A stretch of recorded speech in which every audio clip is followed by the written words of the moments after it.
نحمدہ و نصلی علی رسولہ الکریم، اما بعد۔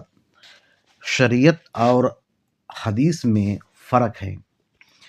حدیث شریعت نہیں ہے، حدیث صرف خبر ہے اور شریعت فتویٰ ہے۔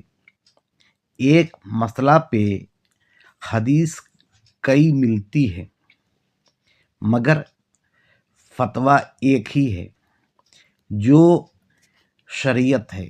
شریعت احادیث کا خلاصہ ہے جو فروع دین ہے۔ خود کو اہل حدیث کہنا جہالت ہے۔ شریعت کو سنت کہتے ہیں، اسی لیے اہل شریعت کو اہل سنت یا سنی کہا جاتا ہے۔